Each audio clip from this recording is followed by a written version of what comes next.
In zdaj to, da smo izpostavljeni in da so našli mikro in nanoplastiko v našem telesu, to je dejstvo. In zadnji je bil nek tak članek tako v reviji Nature, ki je taka pomembna revija, da so ugotovili tudi v možganih in da so teh delcev ugotovili več kot pred parimi leti, se pravi, bolj in bolj smo izpostavljeni.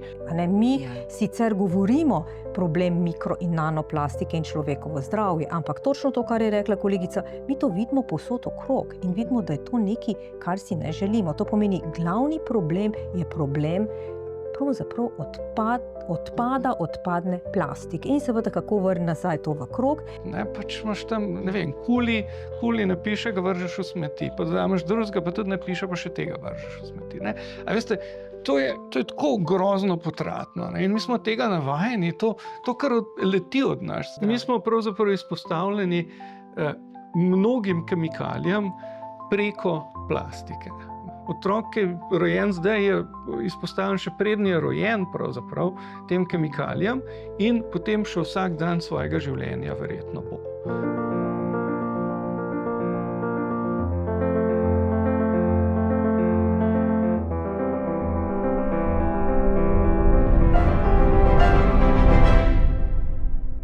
Vsakdanjega življenja brez plastike že dolgo ni.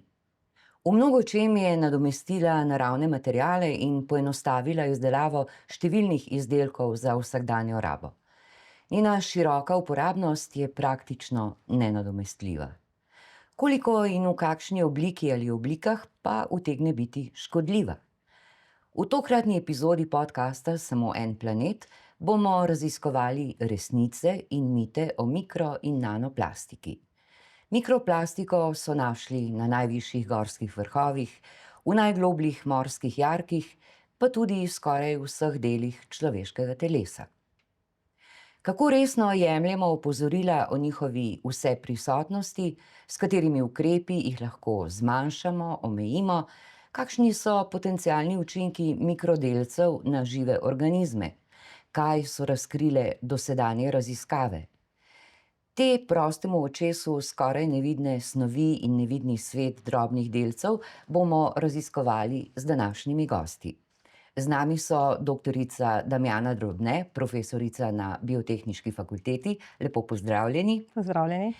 Doktorica Viviana Golja iz Centra za zdravstveno ekologijo na Nacionalnem inštitutu za varovanje zdravja.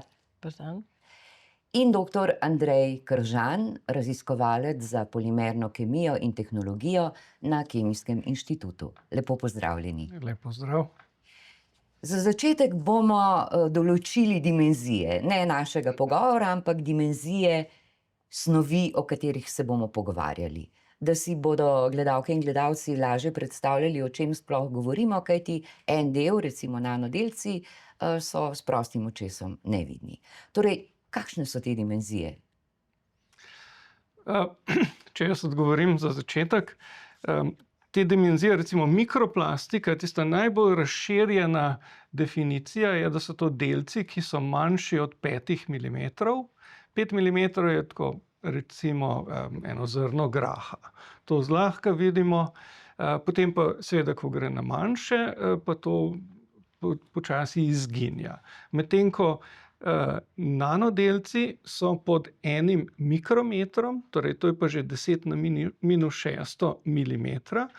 To je pa prah, recimo, v velikosti prahu, to, kar vidimo, da se nabere na kakšni površini. Ampak teh delcev samih ponavadi ne moramo s prostim očesom videti. Tam moramo nujno uporabljati mikroskop.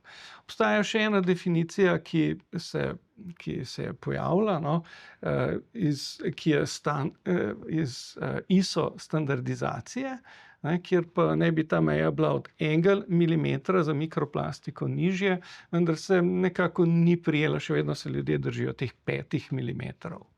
Postavimo zdaj to v kontekst, recimo, celice živega organizma. Biološkega sistema, hvala. Jaz prihajam iz nanosveta, to pomeni, da gremo ravno z one druge smeri proti mikrosvetu.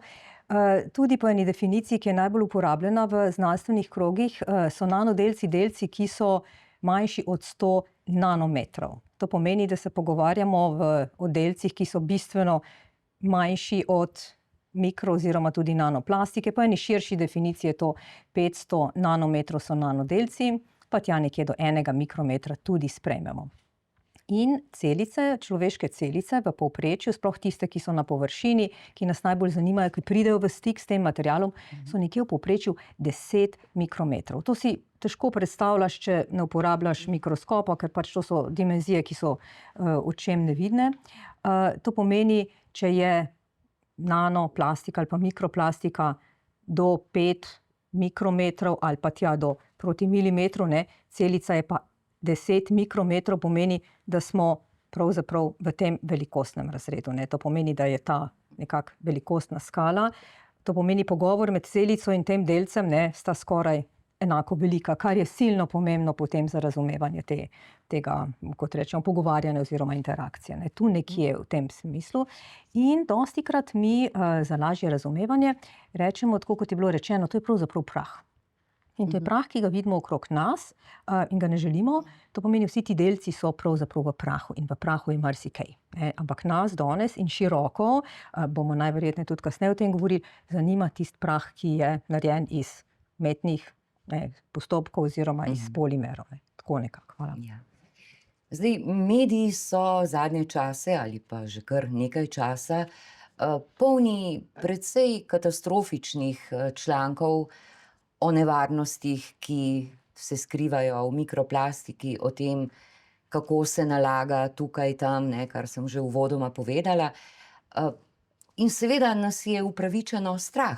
Ta bojazen ima neko osnovo. Zakaj nas je strah, oziroma česa se pravzaprav moramo bati, Viviana? Ja, tako moram reči. Ko zaužijemo neko hrano, dobimo z njo neka hranila in to je za naše telo koristno. Voda, hrana, zrak, čisti zrak, ki ga dihamo. Če pa zaužijemo neke delce plastike, to ni tako, mislim, ni nujno, da jih zaužijemo in ta plastika, odvisno od velikosti, tudi prihaja v naše telo. Recimo, nanoplastika bolj prihaja prav v telo, imajo večje delce pa telo izloči.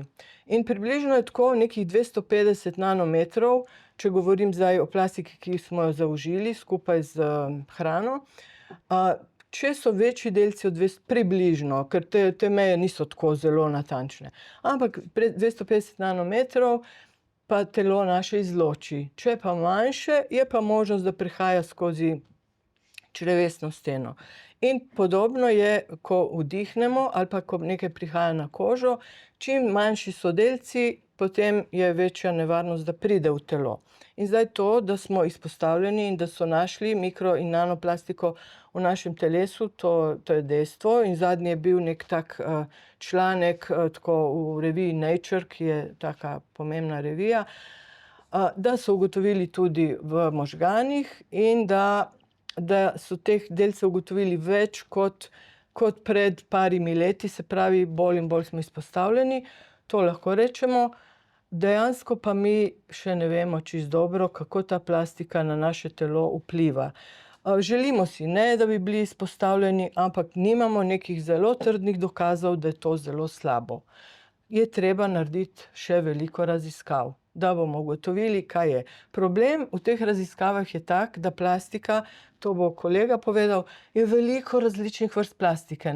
In raziskave, te toksikološke, se pa v glavnem delajo z samo določenimi vrstami. In zdaj vse skupaj je še v povojih. Tako da težko rečemo, kaj je škodljivo, kaj ni škodljivo.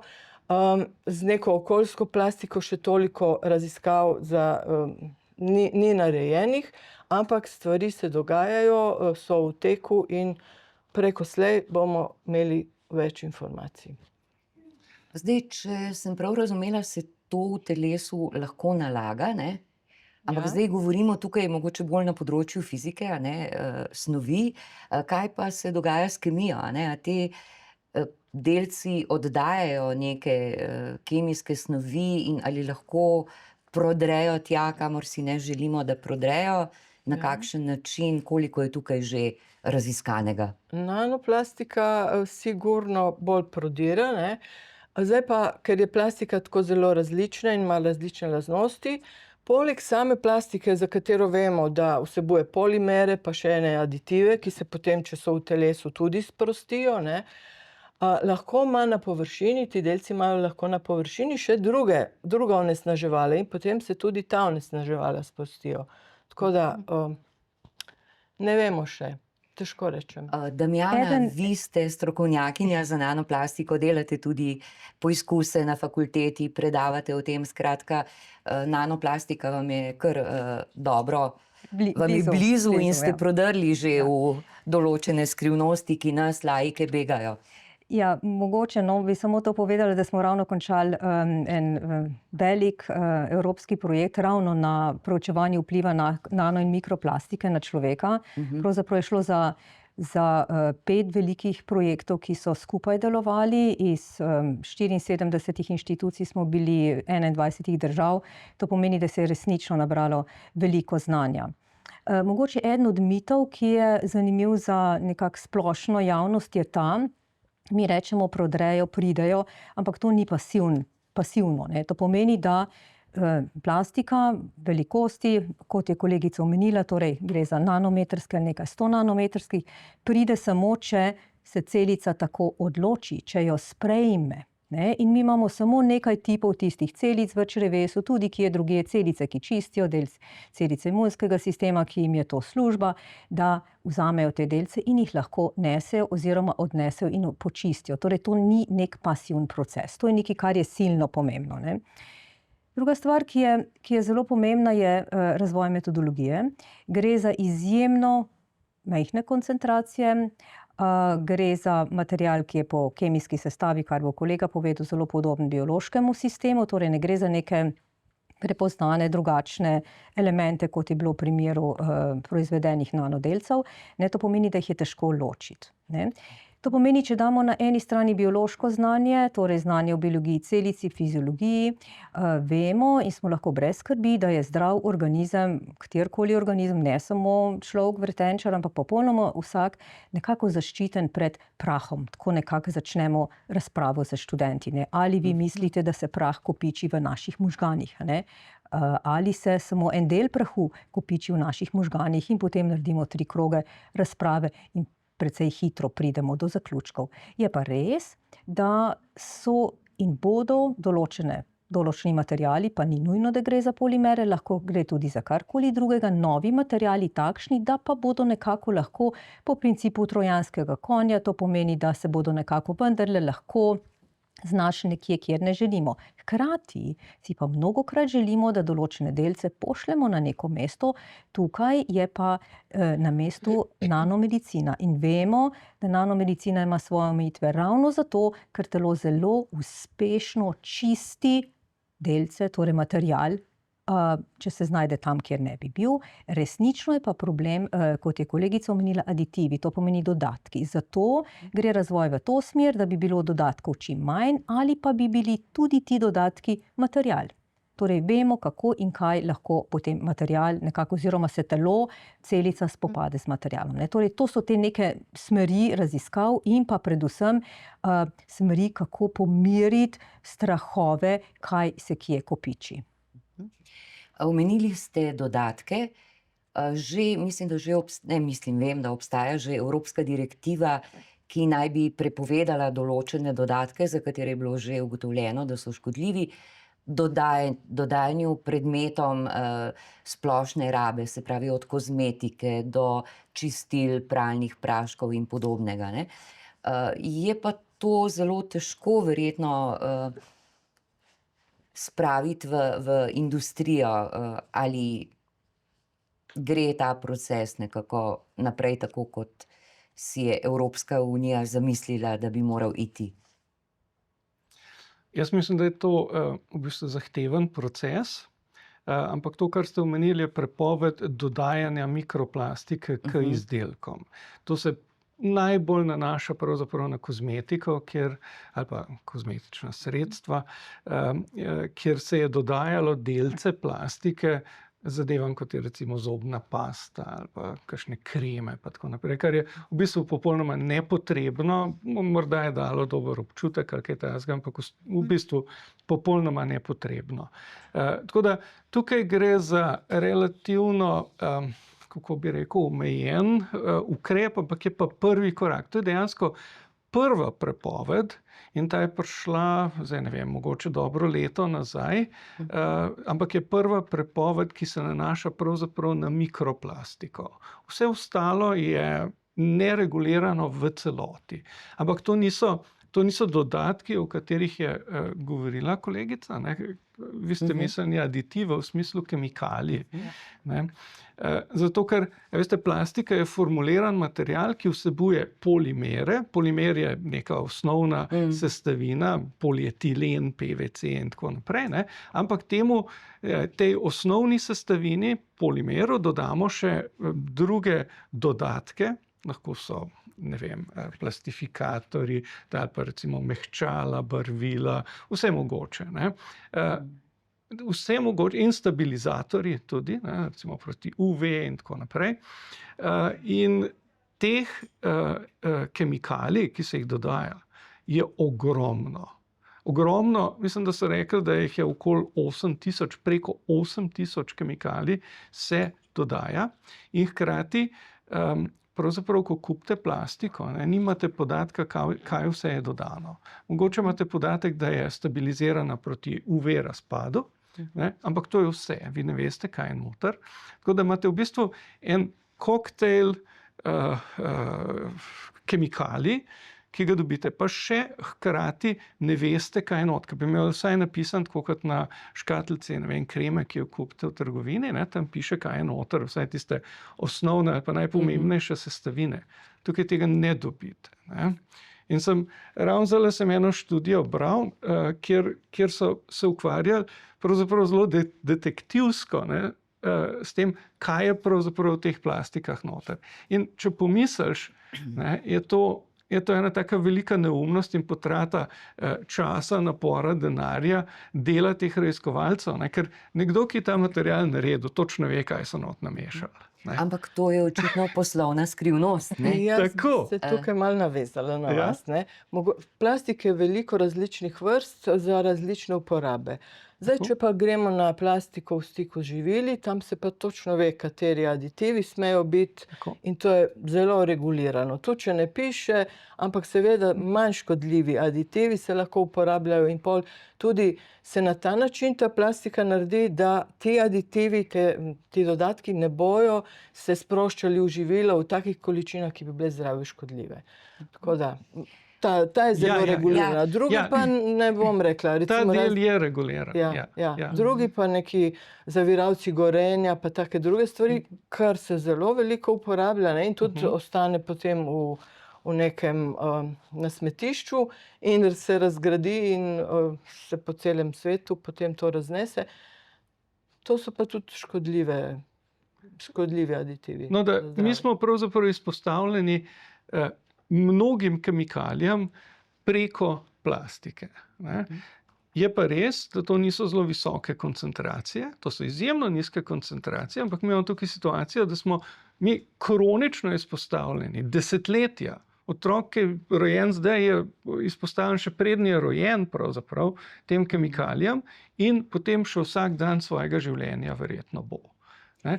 Nizki koncentraciji. In zato je potem tako silno težko ugotoviti, kakšen je učinek. Spet bi se jaz glede na to, mislim, na splošno, če govorimo, je to res, ne? Ampak v določenih vrstah plastike za stik živil je tudi 50% mase nek dodatek, recimo mehčalo. Ne? Recimo, kot en primer, tesnila za pokrovčke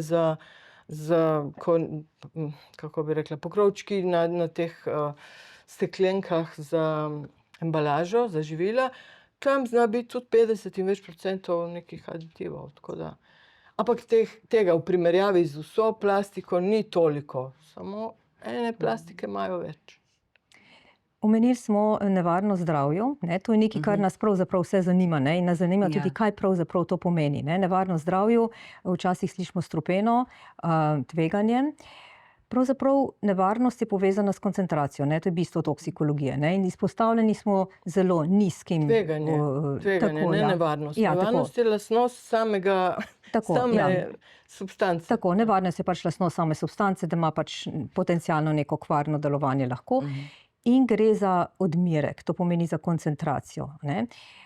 In to, kar pa na našem področju razvijamo, so pa metode biološke, kako pravzaprav ugotoviti, da je skupek poznanih ali pa tudi nepoznanih snovi, ki se sproščajo s časom, to pomeni, ki jih tudi staramo lahko, ki jih tudi spreminjamo lahko, vendarle v tej interakciji ima nek vpliv in kakšen je ta vpliv, kako to določiti, kako to pravzaprav izmeriti, ne? In obstoječe metode, ki jih uporabljamo v toksikologiji, so običajno neustrezne, ker so narejene za kemikalije. To pomeni, kemikalija ima svoj način vstopa, svoj način reakcije ima celica. Tukaj pa potrebujemo neke nove metode, ne? In zato je toliko mogoče tudi nekih prehitro narejenih zaključkov, objavljenih, in zato je mogoče tudi toliko nekih strahov, dvomov v znanost, dvomov v enotnost stroke ravno zaradi tega. Ker to je področje, ki je v zadnjem času zelo, kaj ne rečem, financirano, to pomeni, veliko se nas s tem ukvarja.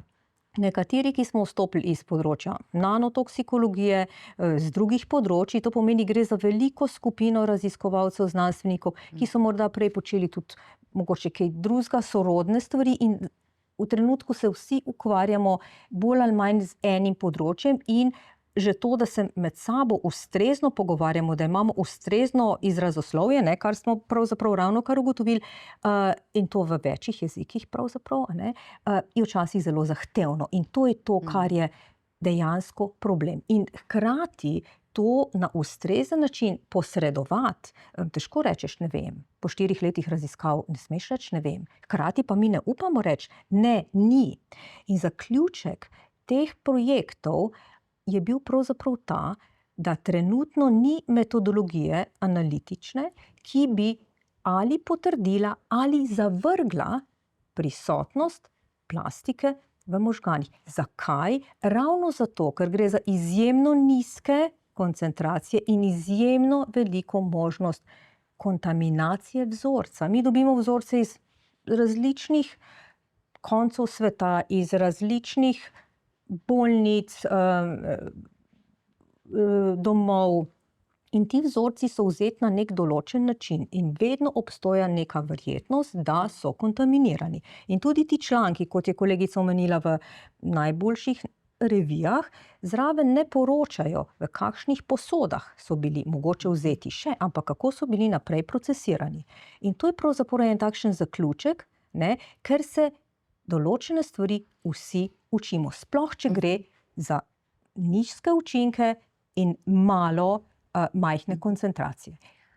Ampak nas, ne, kot širšo javnost, seveda, bom zdaj tako malo grdo rekla, pa ne mislim tako, ne zanima, ne, a ste vi dobili to v idealnih posodah, pogojih in tako naprej, ne. Nas zanimajo izsledki, ki so iz teh raziskav prišli, in seveda, če vi tako kot ste zdaj povedali, a ne, da niso vedno 100%, da ne morete z gotovostjo nečesa trditi, to seveda vsi lahko razumemo, a ne. Znanost se razvija, dela napake, na napakah se uči, pogoji niso vedno idealni, vse to je jasno, ne. Ampak vendarle, omenili ste, da se je veliko strokovnjakov z različnih področij združilo zdaj prav na tem raziskovanju nanoplastike, kar pomeni, da je to zaznano, ne, v znanosti kot en velik problem, katerega reševanja se je treba lotiti čim prej in čim bolj intenzivno, kar meni pač pove, da stvar ni tako nedolžna. Ja, zelo zanimiv zaključek. Pravzaprav ni znanost ali pa znanstveniki tisti, ki neposredno določamo smeri, ampak največkrat vprašanja, dileme široke družbe, ker to so projekti, ki so dejansko financirani strani Evropske unije, različnih agencij. To pomeni nekaj, kar je prepoznano kot problem, se na to financira. In mi, ki imamo znanja iz tega področja, se na to vključimo v te raziskave, seveda, če smo uspešni pri prijavah. Ne? To pomeni, da je sam začetek mogoče ni izključno znanstven. Mi vedno imamo znanstvene probleme, ne glede na to, kaj je vzunji problem. Je pa drugače pri teh raziskavah, in sicer to, da so zraven ves čas vključena regulatorna telesa, zato da se naučimo pogovarjati, zato da se naučimo na ustrezen način svoje izsledke posredovati, zato da oni nas naučijo, kaj je tisto, kar potrebujemo. Tudi oni povejo, nas ne zanimajo vaše metodološke težave. In v zadnjem času, kar me izjemno veseli, tudi strokovnjaki z področja sociologije, to pomeni združboslovja in tako naprej, zato da dejansko drug drugega na ustrezen način razumemo, ker to je edini način, da bomo prišli do ustreznih rešitev, ne izključno znanstvenih. Ja, izvolite si. No, jaz bi rekel, da raziskovalci oziroma znanstveniki lahko seveda spravimo neko tematiko na agendo, pravzaprav, da se začnemo z njo ukvarjati, zato ker so razpisi dokaj odprto včasih napisani, če govorimo o, ne vem, onesnaževanju, preprečevanju onesnaževanju vode, recimo. Ne? Tja gre lahko marsikaj. Ne? Tako da v bistvu ta ideja je prišla iz znanosti od znanstvenikov. Ne? Že sama beseda mikroplastika je od enega znanstvenika tudi prišla in to so se začeli pač s tem ukvarjati, ker so nekako to zaznali slučajno, ponovadi slučajno pravzaprav, ne. Ampak pravzaprav je znanost postavila to tematiko v ospredje, da se zdaj z njo ukvarjamo. Je pa res, da se je potem izkazalo, da pravzaprav to je problem, to so zaznali tudi te, ki določajo znanstveno politiko na višjih nivojih, pa tudi potem politični odločevalci in tako naprej. Tako da se je potem to tematiko prevzelo in se jo zdaj mogoče tudi bolj načrtno obravnava. Ne, ampak to je pravzaprav znanost pripeljala. In v bistvu je najbolj zanimiv. Znanost je prva detektirala težavo. Absolutno. Ne? Absolutno. In je pravzaprav zanimiv, ne, sem ravno razmišljal danes o tem, a veste, vsi smo uporabljali plastiko tudi 20 let nazaj. Ne, in točno vemo, da so se materiali obrabili. Ne vem, pogledaš pod plat svojega čevlja, ne, to je plastika, jasno. Ne? In se obrabi, to vsi vemo, ne? Guma na avtu se obrabi, to smo vsi vedeli. Ne? Pa nihče se pravzaprav nekaj veliko sprašal, kam to gre, kam gre ta material. Guma zgubi, ne vem, 1,5 kila med svojo uporabo. Ne? Kam to gre? Ne? Sploh se nismo s tem ubadali. Ne? Ali pa recimo, če pogledaš v pomivalni stroj, ne? Vsa tista plastika je nekaj ugulena, pa nekaj, ali pa v lastni kuhinji, ne? Kaj se vem, rezalna deska, pa vse mogoče. Ne? Točno vemo, da je nekako oguljeno. Ne? To so delci, ki so nekam šli in mi se pravzaprav sploh nismo s tem ukvarjali, nismo to razmišljali. Ne? In potem, ko smo začeli, ne, zdaj pa razmišljaš, o bog, povsod je plastika. Ne? Mi smo potem recimo gledali, kaj pa zobna krtačka. Ne? Vsak dan imam plastično zobno krtačko v ustih, pa to lepo drgnem, veselo, ne vem koliko minut izdrgnem, pa še malo braziva dan zraven, tako da bo še bolj šlo. Ne? Ja, mislim, menda, da delci pridejo ven, ne? Oziroma, da pač odpadajo. Ne? Ampak s tem se sploh nismo ukvarjali, tako da je prav zanimivo, ne? Kaj smo popolnoma spregledali, ne? Ko smo tako veselo plastiko uporabljali. Čemu pripisujete to dejstvo, da se pa danes tako veliko ukvarjamo s tem, od znanstvenikov, politikov, odločevalcev do širše javnosti? Zakaj je prišlo do tega preobrata? Ja, jaz mislim, da je to zaradi tega, ne, ker smo obkroženi s plastiko. Po mojih izkušnjah, ne, so ljudje vedno fascinirani glede plastike. Meni so na začetku kariere, že dolgo nazaj, so mi rekel, to benga ne bo zanimala plastika. Ne. Jaz sem imel vedno poslušalce, pa vedno smo se pogovarjali o tem, zato ker so ljudje obkroženi s tem, mi smo vsak dan stalno v stiku s plastiko, to so fascinantni materiali, ampak o njih ne vemo kaj veliko. Ne. Pa hkrati so nam nekako neprijetni, bili so ceneni, recimo, neprijetni. In če bi komu rekel, a boš plastiko jedel, ali pa, a veste, sinonim za slabo hrano je, da stiropor ješ. Ne? To noben noče, ne, pa če rečeš, dobro, plastiko ješ, ne? To je pa nekako intuitivno, po moje, da tega ne maramo, ne? Zakaj bi pa mi plastiko jedli? Viviana, pa jo jemo, ne? Ker prehaja iz embalaže tudi v hrano, ne? Potem so tam tudi v embalaži pametni, tako imenovani materiali, ki detektirajo, ne vem, vlago, zrak, temperaturo in tako naprej. Koliko so te dodatki, te aditivi oziroma pametni materiali v embalaži, kakšen vpliv imajo na samo hrano, ki je znotraj tega paketka? Naj ne bi imeli dosti vpliva, ker vsi ti materiali, ki so v stiku s hrano, naj bi minimalno imeli vpliv, ampak ga imajo, zato ker noben material ni povsem inerten, ne? To je res. Kar se tiče teh pametnih materialov pri nas, niti ni toliko tega, ne, na tržišču. Ne vem, jaz še nisem videla pri nas, da bi to nekdo uporabljal, zato ker so ti materiali malo dražji, recimo. Ampak imamo pa druge vrste in vsak dan tiste plastične vrečke, pa škatle, pa vse to, tega je veliko. Jaz mislim, če bi se navezala na vas, jaz mislim, da tudi zaradi tega smo se začeli malo več ukvarjati, zaradi tega, ker smo opazili, da v naravi je ogromno te plastike, ki nekako obstane, se ne razgradi, ne? Tisti ogromna juha plastična v oceanih in to. In potem so se ljudje začeli spraševati, a je to samo tam, to je makronivo, verjetno se nekaj zgodi in potem počasi, ponavadi je tako, ne, nekaj, kar je v naravi, preko saj pride tudi v našo hrano in to je pomembno, in v vodo, ne. Tako da je že dobro, da se s tem ukvarjamo. In hvala Bogu, če bojo rezultati pokazali, da to ni tako problematično, super, ne. Bomo videli, kaj se bo zgodilo in kakšni rezultati. Predvsem zdaj, če rečem nanoplastika, nanoplastiko je dosti težje analizirati kot nek drug nanomaterial, anorganski, ne. To je dosti lažje. Plastika pa je problem in koliko jaz vem pri nas, ne vem, če se kdo ukvarja z analizo migracij nanoplastike ali pa, ne vem, vsebnosti v živilih ali pa vsebnosti, mislim, oziroma če se ta nanoplastika nahaja v našem telesu. Mislim, da v Sloveniji ni teh raziskav. Enkrat sem bila na nekem predavanju, ena kolegica iz Kemijskega inštituta je razlagala, da se več z mikroplastiko, z nano pa ne toliko, ne. To se mi zdi eno področje, ki je še bolj pomembno, kar se tiče varnosti. Ne, te raziskave potekajo in tudi se začenja, mislim, se imamo tukaj Kemijska analiza. Slikovne v glavnem, mikroskopske precej delamo. Mislim, vsekakor je težko analizirati, sploh detektirati nanoplastiko. Ne?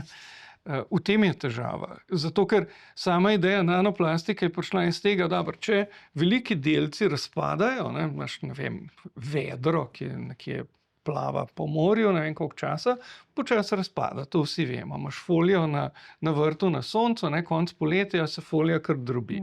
Postanejo mikrodelci, imamo mikroplastiko. Ne?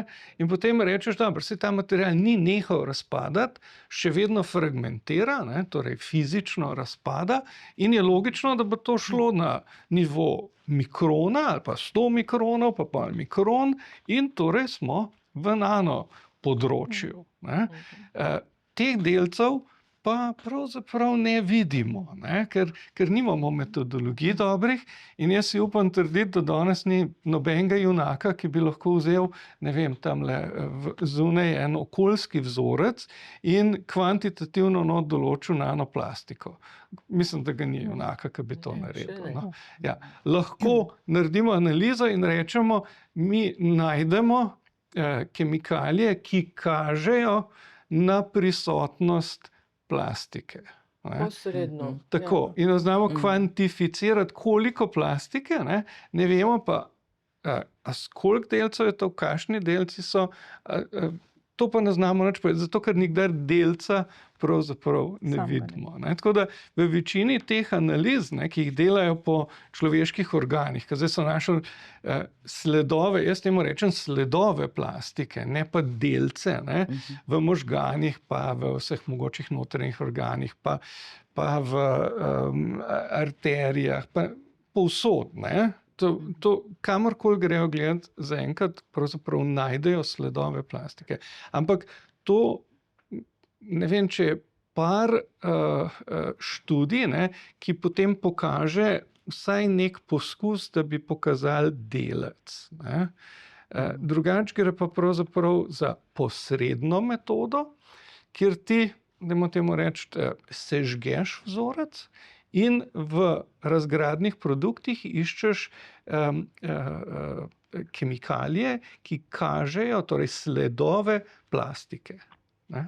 In torej ti na nek posreden način praviš, toliko plastike je noter. Ne? Ja, jaz bi se mogoče samo tule navezala ravno na to, ne.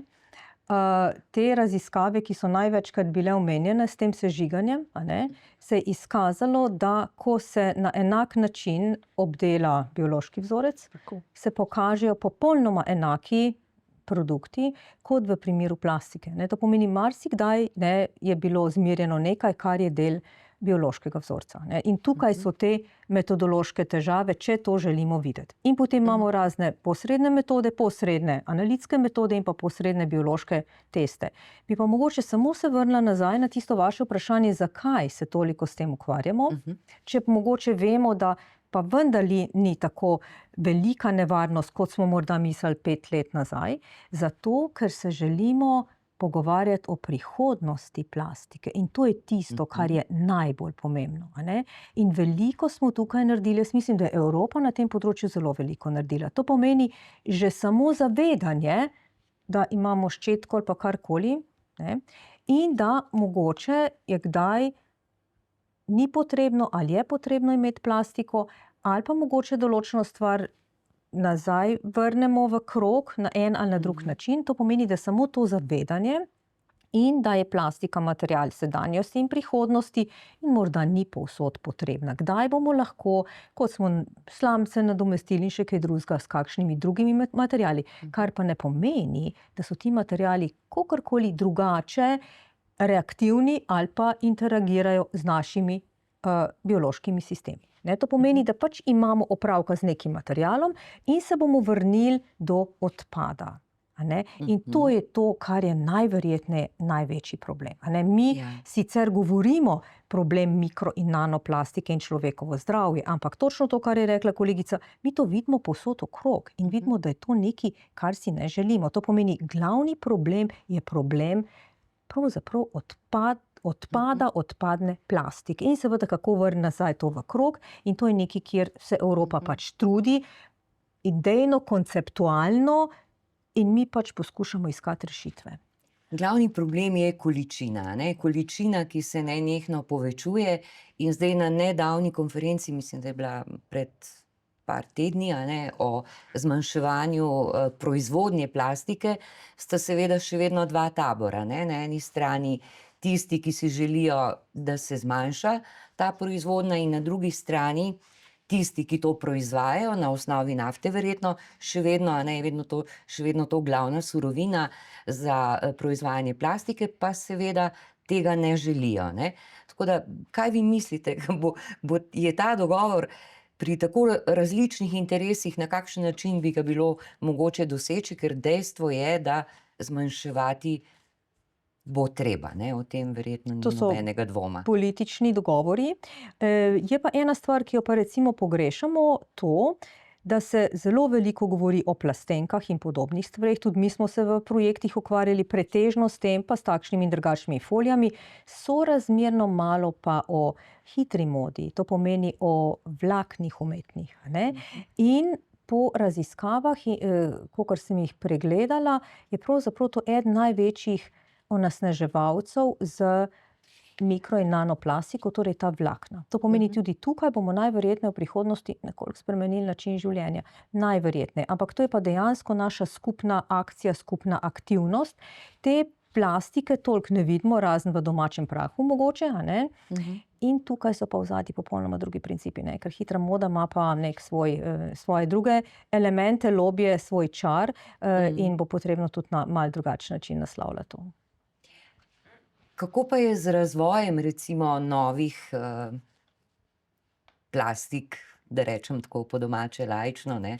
Oziroma teh snovi, s katerimi se vi ukvarjate, kjer mislim, da veliko delate na tem, ne? Kakšne so perspektive, da se recimo razvijajo nekatere vrste plastike, ki bodo pa brez vseh teh zagat, o katerih se zdaj pogovarjamo?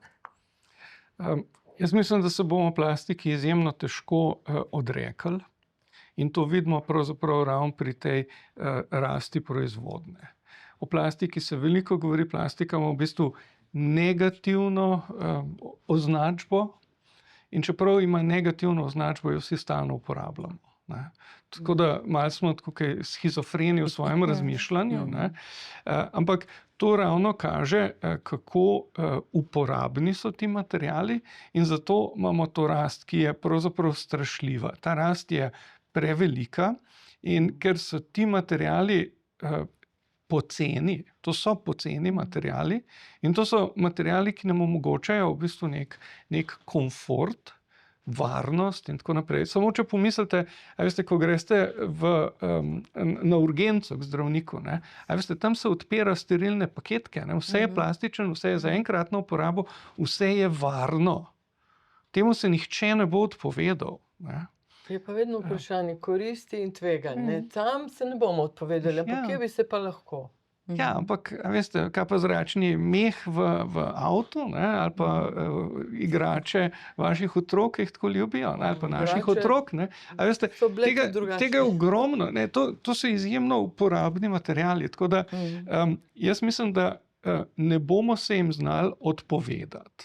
Ne, ker verjetno tega nihče niti ne pričakuje. No, ampak mislim, to je bila en tak ekstrem bi bil. Nekateri zagovarjajo, da bi se temu popolnoma odpovedali. Ne. To je mislim, da pravzaprav neizvedljivo. Ne. Ampak druga stvar pa je, da smo pri njihovi uporabi izjemno potratni. Zato, ker so ti materiali poceni, tako dostopni, tako optimizirana proizvodnja je, ne, da nam ni treba skrbeti, ne, pač imaš tam, ne vem, kuli napiše, ga vržeš v smeti, pa da imaš drugega, pa tudi napiše, pa še tega vržeš v smeti, ne. A veste, to je tako grozno potratno, ne, in mi smo tega navajeni, to kar leti od nas, ne, in problem je pravzaprav v tem, ne, da je količina plastike, ki jo potem najdemo, na primer v naravi, ne, je kar direktno korelirana s tem, koliko uporabljamo. A veste, če imamo zdaj 400 milijonov ton, ne, pa bomo imeli po 600 milijonov ton, lahko pričakujemo, da bo toliko več plastike v okolju. Ali pa vsaj z nekim faktorjem se bo to povečevalo. Ne.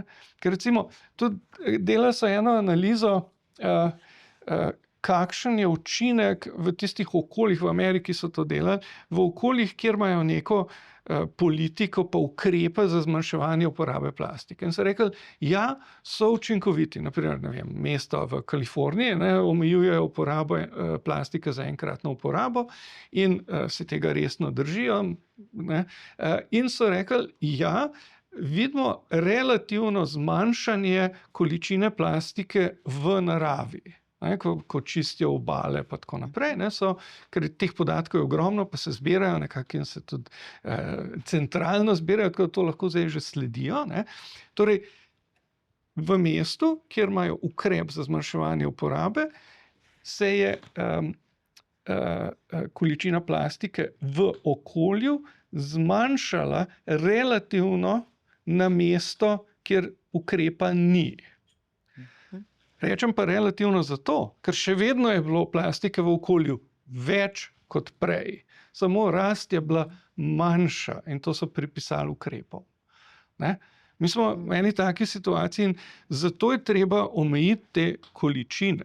To je treba omejiti. Mi moramo biti bolj varčni pri uporabi plastike. Mi smo tukaj tako razsipni, da se ne da povedati. In jaz mislim, da v neki prihodnosti, ne, če skočim 100 let naprej, ne, jaz mislim, da se bo o tem govorili, da smo bili totalni barbari, da sploh nismo vedeli, kaj počenjamo, da to je nepredstavljivo, kaj so počeli 100 let nazaj. Mi pa tukaj o tem fantaziramo, pa kaj bi, pa kako bi. Ne? Ampak jaz res mislim, v prihodnosti to bo totalen barbarizem. To je tako, kot bi gledal na srednji vek, ki niso vedeli, kaj so bakterije, pa so pili vodo, ne vem, pa vse mogoče neumnosti dela. Ne? Da so bili pol bolani, imeli kolero, tifus in ne vem kaj. Pa niso vedeli, kaj je bilo, ne? Pa so rekli, zrak je slab. Ne? Jaz mislim, da se bo tako gledal. Ampak kako bomo pa prišli do tega, ne? To je pa druga pot. Ampak jaz mislim, da ključno je zmanjševati količine, ki jih uporabljamo, zato ker tukaj smo pretirali popolnoma. Zdaj, računati na to, ne, da bomo pa nadomestili to z nekimi čudežnimi novimi vrstami plastike, ne, tukaj sem pa jaz malo bolj skeptičen. Ne. A veste, en najbolj znanih primerov biorazgradljive plastike, polimlečna kislina, je bila odkrita tam okoli 1930, v 30-ih prejšnjega stoletja. Torej, ne. In odkar se jaz s tem ukvarjam, ne, vedno govori, ja, to je pa material, ki prihaja, pa bo, pa tako naprej. Komaj kje ga uporabljamo. Ne. Se ga proizvaja, ampak veste, v količinskem razmerju proti tem bolj uveljavljenim tipom, recimo polietilen, polipropilen, je tega zanemarljivo malo. Ne.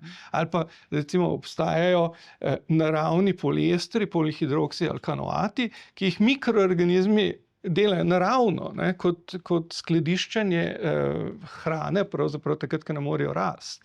Ne. In to je termoplastičen poliester, tako kot polietilen tereftalat, to, kar se za plastenke uporablja.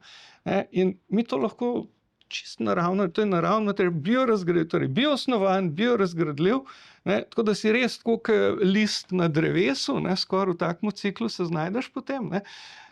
Ampak mi tega ne proizvajamo, še eno polietilen uporabljamo. Ker ni dobička?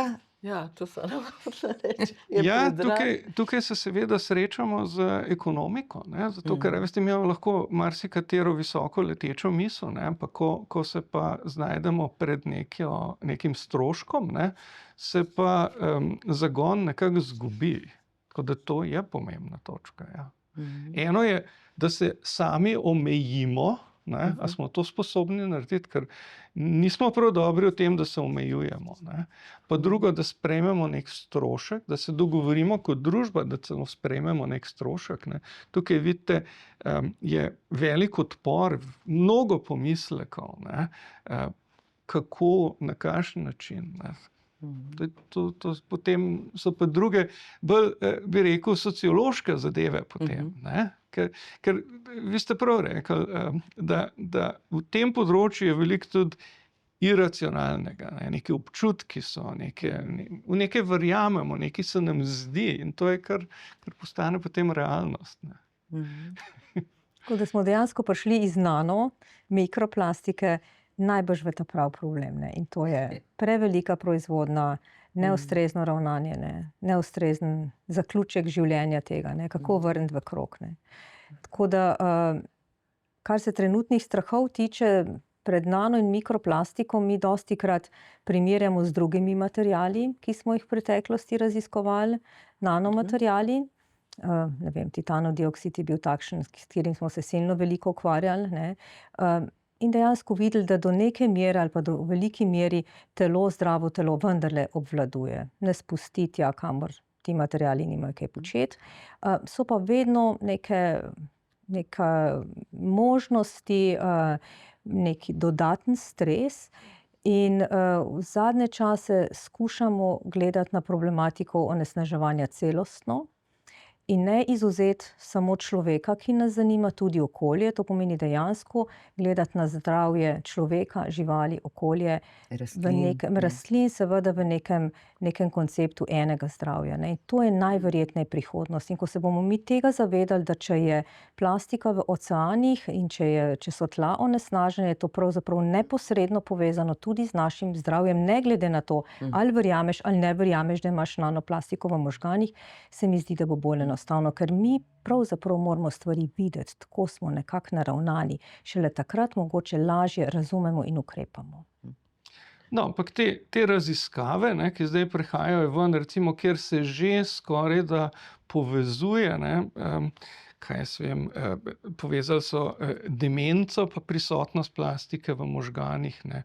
Potem so povezali kardiovaskularna obolenja z prisotnostjo mikroplastike oziroma plastike v tem, dajmo tako reči, v oblogah arterij pa tako naprej. Tako da tukaj se dela velike korake naprej, ne. Tako da jaz nimam nobenega dvoma o tem, da je plastika škodljiva za nas. Hkrati pa jaz običajno trdim, da plastika nas ne bo ubila. Ne, razen če pade kos plastike na vas, ne, vas verjetno ne bo ubila. Ne Ampak- takoj. Ampak prispeva pa k vsem tem bremenom, ki smo jim izpostavljeni. Ne, mi smo izpostavljeni stalno, ne vem čemu, potem imamo pa še neke, vsak ima neke svoje specifične zadeve, nekdo kadi, nekdo prekomerno uživa alkohol, nekdo ima slabo dieto, nekdo se ne giblje, nekdo ima, ne vem, genetsko neko zasnovo, a veste, in potem daš to vse skupaj, pa hkrati zadamo pa še malo plastike gor, da bi, a veste, še malo popopral, ne, da bo še malo bolj prijelo vse skupaj. Jaz tako gledam, ne. To je prispevek. Ne? In če ga mi lahko odstranimo, en negativni prispevek, ali pa ga povsej zmanjšamo, moramo to absolutno narediti. Ne moramo se tukaj, a veste, slepo peljati v neko prihodnost, pa reči, sej so majhni delci, pa sej ne bo nič. Ne? Absolutno ne. No, to bi se povsem strinjala. Ja. Absolutno, zmanjšati izpostavljenost. Tisto ni še čisto dokazano, ne, da Alzheimerja povzroča, ni. ampak je treba raziskave delati, treba je Veste kaj, nadaljevati. pred kratkim sem napisal en prispevek nekje, ne. To se meni zdi tako kot, a veste, slika, kompozitna slika, ne, lahko na televiziji, če hočeš, ne. Tam so same majhne pikce, ne, a veste, in ko ti gledaš pikce, ne, če so dosti velike, pa dosti malih je, ne vidiš slike, ne. Potem se ti pa počasi, ko se pikce, ko jih je več, ne, pa ko so manjše, se ti pa enkrat slikca postavi. In mi smo v tej fazi, mi te pikce zdaj zbiramo, ne, in nekaj se nam zdi, da se tam vidi, ne, ampak ne vemo, pa ne moramo še dokazati, ne moramo trditi. Ne? In to je naš problem, recimo, mi smo tukaj raziskovalci, naravoslovci, a veste, mi smo zelo skopi z trditvami, to je tako, to rečemo šele takrat, ker vemo to 100%. Takrat si pa ne prvošmo to reči. Ni več naša naloga, ne. Mislim, ko enkrat to tako, smo mi že daleč naprej, tam, kjer ne vemo, kako je, ne, ker to je v bistvu naše poslanstvo. Ne. Ja, mi Zato- smo vedno tam, ne? Ja, mi smo vedno tam, kjer se ne ve, kako je. Ne. Ker tam, kjer Ugibamo, vemo, kaj je, pa tako, kaj bi ja, ne. lahko bilo, ne? Tako, zato bi tukaj, ne, in res, kar je neverjetna izkušnja, ko sedijo zraven dejansko družboslovci, sociologi, na kak način oni naslavljajo probleme. Ne, na kak način jih mi, ko postavimo v vrsto kar neki problem, rečejo, ne, najprej bomo to naslavljali. In potem razumeš, tudi razumeš, zakaj se včasih pretirava, čeprav se ne strinjamo s tem, zato ker je potrebno nekaj nasloviti, nekaj pokazati. Ne. No, nekaj, Ja.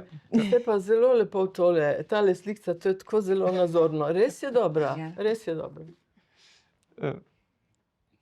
Ste želeli še nekaj ja, dodati? Ne? ampak mi je ravno šlo. Prevečujem.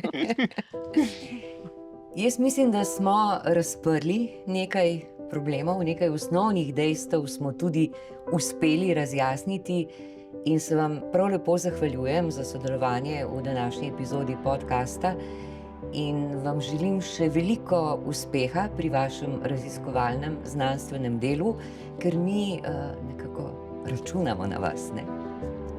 Hvala lepa. Hvala tudi vam. Za povabilo.